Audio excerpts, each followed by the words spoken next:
And I grew up in the era of segregation. I saw my share of white-only signs and black-only signs.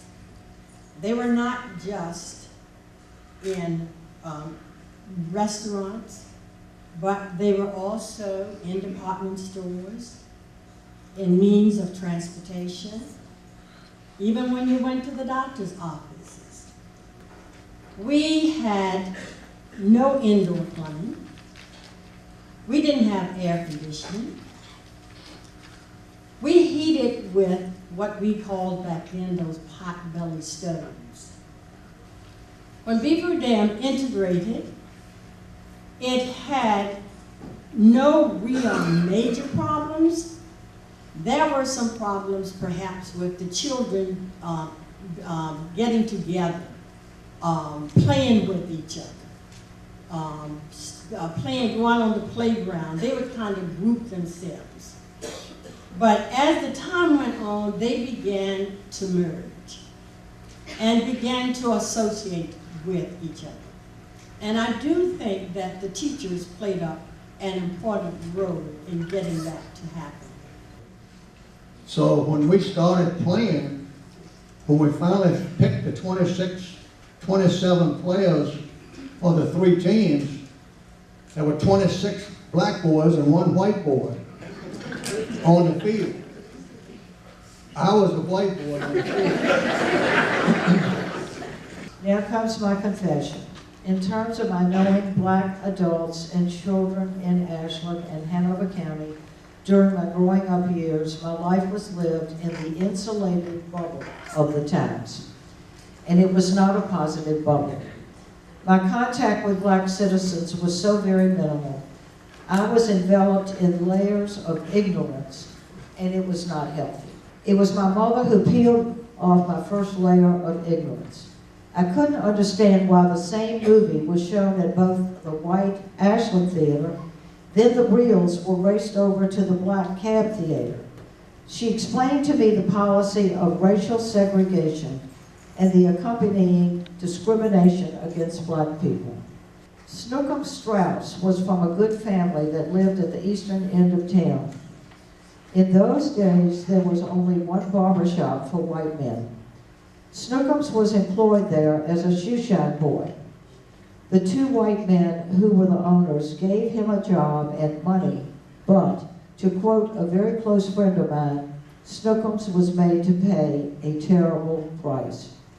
Snookums was mentally challenged. He would go around town asking people for quarters. I remember several kind white men, including members of the Luck family, I think of Cabell Luck Sr., who immediately gave him quarters, no questions asked. Once, in addition to quarters, Mr. Farrell Luck gave Snookums a new suit of clothes. The police were convinced that Snookums had stolen the suit, and they arrested him. Farrell had to go to the police station, explain the situation, and bail him out of jail. In 1962, I entered Virginia Union University, and this was about 2 years after the famous lunch counter sit-ins by the Virginia Union students. It was during my first year that the Southern Christian Leadership Conference had a rally on campus, and there I sat and had the opportunity to meet Dr. Martin Luther King, Dr. Ralph Abernathy, Wyatt T. Walker, and James Bevel. I shall never forget the occasion. And just seeing Dr. King and being in his presence was awe-inspiring. Dr. King was quite a motivational speaker. And I've often said that it was good that he was an advocate of nonviolence, because he could really move his audience to action. As a young person, there were several places on the tracks I would go regularly. One place would be Barnes's Drug Store. They would serve the best cheeseburger and milkshake. Also, tiny grape drinks were a popular choice. As I would sit at the counter and enjoy those moments, I never realized that there were those who could not, due to the color of their skin. Cross Brothers was one of the first businesses to extend credit to blacks. They also had several black people working for them. Curly Abrams, who we also know as Short Boy, was one of the well-known employees of the store for 50 years. He trained most of the baggers. He would always know the big tippers and would tell the other guys, "I'll get this order."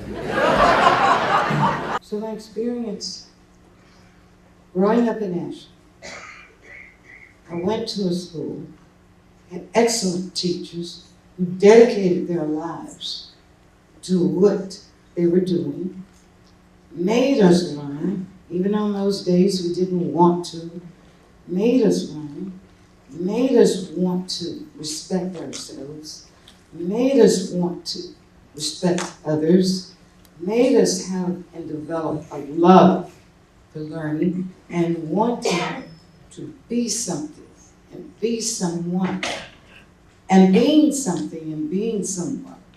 From all those years at John and Gandhi meant, when it boils down to one thing, trying to help someone else and being a kind human being. Just be nice, just be good, just be respectful.